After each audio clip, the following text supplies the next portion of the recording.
So for many of us, we love bicycling, and we love the feeling it gives us, the freedom, the ability to not have to contribute to the world's problems. But a lot of people are only motivated by money. And if you're motivated by money, well, this episode is for you. As I itch myself, let me tell you about bicycle savings. It costs a lot of money to buy a car, even if it's used, thousands of dollars, thousands and thousands and thousands. In 2017, the average cost of a new car was $36,113. That's right, and a used car, the average cost was $19,400. Now, I know many of you are saying, oh, that's really high. I don't spend that much on a new or used car. Well, that's fine, but that's the average cost, so there you go.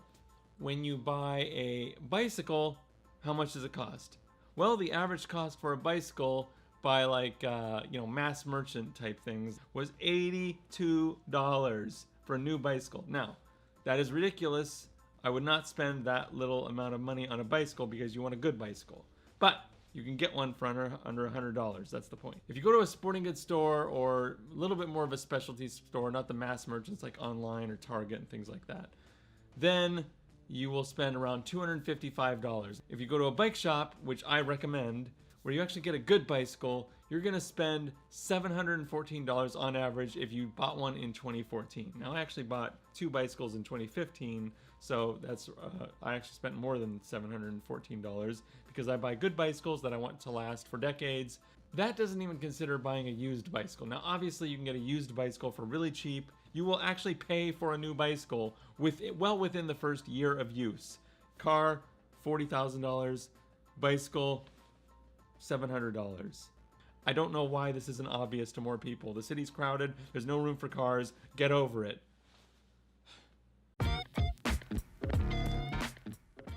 What does it cost to own a car? $8,469 per year. An SUV was even more, $9,451 per year every year.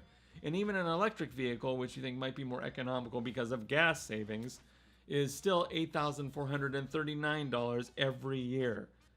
How much does it cost to own a bicycle? Do I even have that? I think I spend like $350 a year, and I spend a lot of money on my bicycles. The average cost for commuters is, to me, and according to my calculations, is around $11,000 a year for a car driver. For a bicyclist, it's about $350. So again, thousands of dollars, a few $100s. AAA says the average commuter takes their car 15,000 miles a year, which seems like a lot. I don't know if I've ever done that. I think I've averaged around 11,000 when I was a car driver. They say the average cost of per mile for taking the car is 74 cents a mile. So every mile, even if you still have a car, every mile that you take your bicycle, you're saving 74 cents. So that's huge right there. You go for a 10-mile trip, you save $7.40. So the IRS, they have their standard deduction rate. 2019, it was set at 58 cents per mile. So that's how much you can deduct on your taxes. So that tells you how much it costs. What about depreciation? Depreciation, you're losing $15,000 for the first 5 years. So $15,000 in 5 years just by having this car depreciate. And by the way, bicycles actually appreciate sometimes. My bicycle, actually, it was my first bicycle. It actually sells for more than I paid for it. So actually my bicycle is appreciating in value. So anyway, you earn money by having a bicycle and you spend money by having a car. Just having it.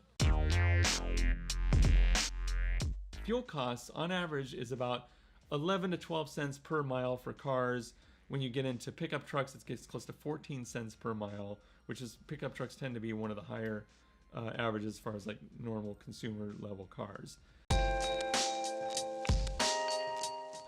There's also finance charges. People sometimes take out a loan to buy a car, so that's another thing where it's usually around $600 or $700 a year. Maintenance and repair is another one, which is for 2017 was $1,186 per year in maintenance costs, and that actually is pretty conservative. I mean, think about like how much a brake job costs, or whatever you have to do. Sometimes it's hundreds of dollars every time something goes wrong, or even thousands of dollars when something goes wrong with your car. I actually just had I took my car, stupidly took my car. My tire valve stem broke. I actually was able to save it. I had someone bring me a bicycle pump, and I was able to pump it up, but it still cost me $120, not even including, I didn't need a tow truck or anything. If I did, it would be even more. But $120 just for a new tire. So on a bicycle, that's $5, for an inner tube. You can even get a patch kit and spend probably like 30 cents just to patch it and get on your way in like 10 minutes. So the other thing that people don't really think about is insurance. Now in California, estimates for average insurance range anywhere from $1,300 to $1,600 a year, and the US average is around $1,600 per year. A greater percentage of bicyclists have car insurance than car drivers have car insurance. You heard me right. Actually, more bicyclists have car insurance than car drivers have car insurance. So actually, the argument that bicyclists aren't paying into the system is completely inaccurate. By me bicycling, I'm actually paying for your car insurance. So you're welcome, car drivers. People always think bicyclists don't pay into the system, but actually, we pay well more than our share because of our reduced miles. The US average cost for parking is $4 per trip with 2 minutes of search time. That's the US average. That includes all places, including places that don't really have issues with parking. Keep in mind that even after these things are built, parking spaces actually cost the city at least $1,000 a year just to exist. On average, it costs $14 for 2 hours to park in Los Angeles. And that's going up, by the way. This is now older data. You're actually spending 12 minutes just to find a parking space.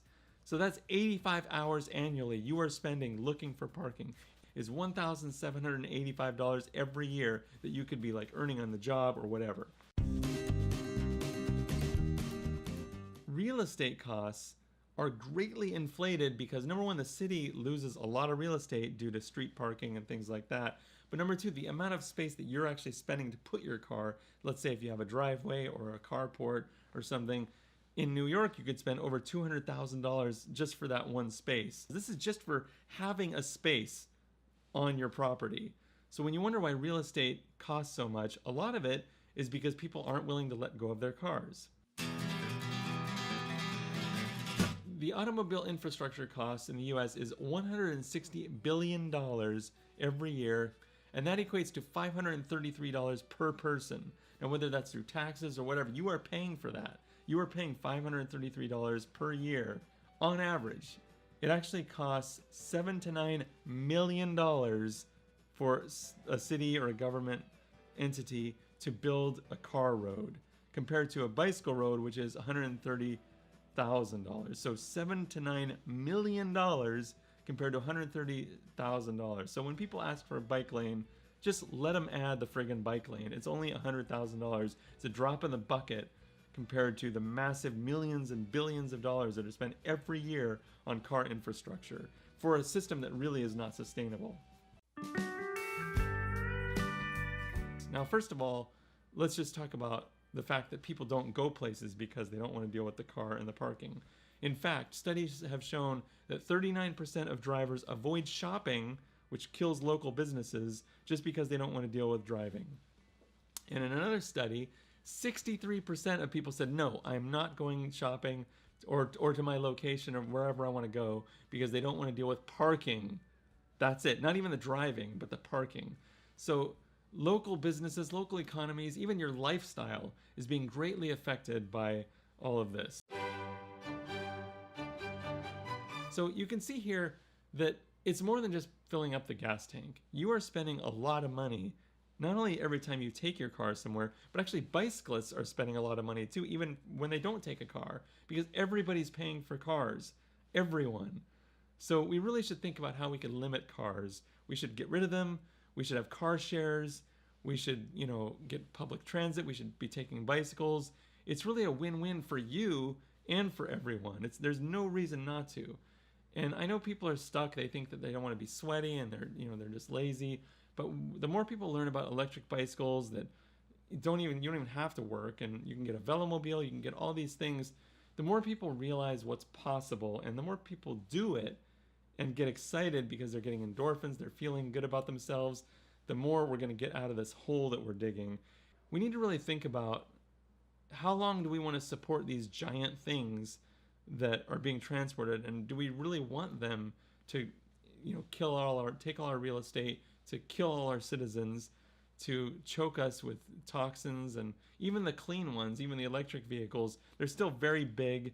They're still gonna cause problems with real estate and murder people and all this other stuff. So let's just get rid of cars, and let's take steps. And you don't have to get rid of your car right away, but what I would recommend is just start small. Just take a small trip here and there to visit a friend, to run an errand, keep your bicycle in your sights, because that's another thing. And we can really dig ourselves out of these tunnels.